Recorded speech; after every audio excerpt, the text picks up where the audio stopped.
олон хүмүүс гэрээ танилцуулаад чицсэн байсан аахгүй тий би гэрээ жоохон цэвэрлээ тэгээ та нарт үзүүлж чинь. Шууд орж ирээд ингээд энэ зочны өрөөтэй заяа. Тэгээд ингээд зочны өрөөний энэ хэсэг дээр ингээд бодом нүд юм хүнтэй. Тэгээ яг энэ боббор юм байгаадс аахгүй тэгээд манай гэрт өөр илүү тийм давуу байхгүй заяа.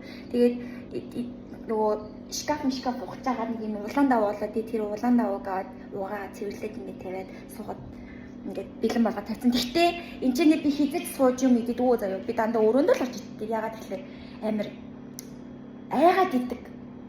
Би ингээд ганцаараа хас багтаач би ганцаараа байж үзэж байгаагүй заяа. Ганцаараа байх хүсдэггүй. Тэгээд айгаад иддэг заяа. Тэгээ ийм нэг зургтайгаа манад. Тэгээ бас нэг ийм болсон. За энийг би бас өрөөндөө бас нэг гой засаад янзлаад хийнэ гэж бодож байгаа. Тэгээд ингээд энэ ингээд хувц сонрох ингээд хатаачдаг. Тэгээд энэ синстэй тэгээд энэ ингээд мэдээж хоолундаа идэж болох юм сандал юутай заяа. Тэгээ энэ бас синстэй яагаад тэгэхээр амар халуун гэсэн 140 мчээд гарчдаг гэсэн энэ ийгтэд ийшээгээ шууд ингээд галтайгооны хэсэг байна. Тэгээ дандаа ийм юуны бэлэн юм усавж өгдөг. Тэгээд даяар тарнуудаа энэ хийдэг. Энэ ингээд ер нь юм хийдэг гүмдөө би угаасаа. Энэ дээр л ганцхан хоол хийдэг. Угаалаа машинтай.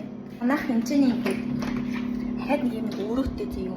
За тэгээ энэ өрөөнийг онгоолгоо дотор нь очих учраас өөр хүмүүсийн юмнууд байгаа. Тэгээд энэ ингээд хөргөгчтэй.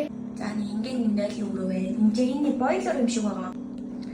За ингэж байж байгаа. Ингээд манай өрөө байгаа. Тэгээ ингээд би тэнцээ микрофон дээр зэмлэлсэн. Тэгээ ингээд том ортой. Тэгээ амар юмнууд байхгүй заяа. Энэ чинь амар том шкаф. Тэгээ энэ шкафын дотроо би ингээд цөөх мөхөө ингээд тавьцсан. Тэгээ ингээд бахан хувц сонор мандаа ингээд тавьцсан. Тэгээ ингээд юм ингээд тавьчихдаг. Ер нь бол ингээд болоо манай гэр. Анти манай гэрээс ингээд цохоор харангууд. Ийшээ ингээд харах юм бол ингээд цөл байгаа зэмэр нь. Энэ хэсгэн тал цөл юм шиг байгаа. За тэгтээ би хийгдэж явж үзээгүй л дээ. Энд чинь ингээ баахан муурнууд. За тэгээд ийм хүл газар би бүр ингээд хүний мөрөөс л болсон л амьдрч ийн талаар яг үнэндээ.